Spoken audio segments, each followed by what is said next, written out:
మీరు ఉండేది యూకేలో, తెలుగు ఇండస్ట్రీ ఏమో హైదరాబాద్. ఎలా కనెక్షన్ కుదురుతుంది మీకు అసలు? అంటే నిజంగా నాకు పెద్దగా కనెక్షన్స్ ఏం లేవండి. అదే నేను చెప్పినట్టుగా నాకు భీమ్స్ గారితోని జర్నీ ఉండింది కాబట్టి నేను అప్పుడప్పుడు భీమ్స్ గారితోని వర్క్ చేస్తున్నాను. అంటే నాకు వేరే మ్యూజిక్ డైరెక్టర్స్‌తో అట్లాగా ఇప్పటివరకైతే నేను ఎప్పుడు కాంటాక్ట్ అవ్వలేదు. సో, నాకు తెలీదు. నేను ఒప్పుకోను కూడా నేను ఇండస్ట్రీకి సంబంధించి అని కూడా. So, yeah! పెళ్ళికి ముందంటే పేరెంట్స్ సపోర్ట్ ఫుల్ ఉండి ఉంటుంది. లేదు. లేదు అసలు? అండి. ఆపోజిట్. ఓకే. యాహ్! అంటే నాన్నగారు ఎప్పుడు పెద్దగా ఎంకరేజ్ చేయలేదు. ఆఫ్టర్ మ్యారేజ్ మా హస్బెండ్ 1000 టైమ్స్ చేశాడు. అదే ఎక్కడో చదివాను నేను. పెళ్లి చూపులు అడిగారంట కదా మీరు. నాకు సింగింగ్ అంటే ఇష్టం. నిజమేనా అది? ఫస్ట్ క్వశ్చన్ అదే అండి. నన్ను ఎంకరేజ్ చేసేటట్టయితే ఐఎమ్ హ్యాపీ టు మ్యారీ అని చెప్పాను. సో, అన్నట్టుగానే ఆయన మాట నిలబెట్టుకున్నారు. నిజంగా ఆయన చేసిన ఎంకరేజ్మెంటే అండి. అంటే స్టార్టింగ్ డేస్ నుంచి కిడ్స్ని చూసుకోవడం ఇట్స్ నాట్ ఈజీ. బయట కంట్రీస్లో పిల్లల్ని చూస్తూ జాబ్ చేస్తూ వర్క్ చేస్తూ ఇవన్నీ చేయడం చాలా చాలా టఫ్. డెఫినెట్గా ఆయన సపోర్ట్ ఉంది 100%. తెలుగు దగ్గర ఇలా ఉన్న విదేశాలు అంటే అమెరికా, రకరకాల కంట్రీస్లో చూస్తున్నాం మిమ్మల్ని. వేరే ప్రోగ్రామ్స్ కూడా ఇన్విటేషన్స్ వచ్చి పిలుస్తున్నారు. యా అండి.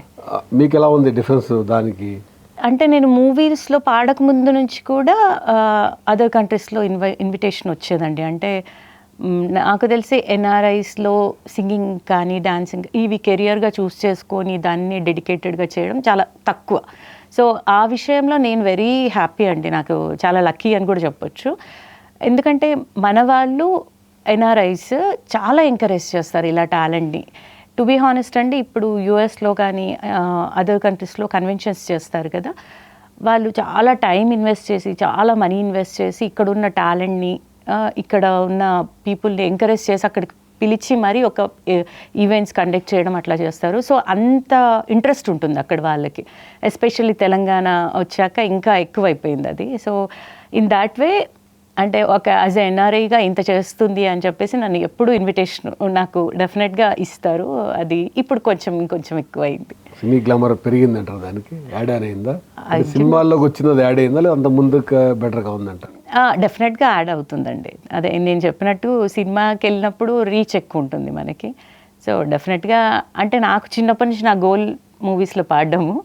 సో, అది నేను రీచ్ అయ్యానని అనుకుంటున్నాను. మూవీస్లో అంటే పెద్ద సింగర్ అయిపోవాలని కాదు, నేను పాడిన పాటలు మంచి పేరు వస్తే చాలు అనుకున్నాను. So, yeah.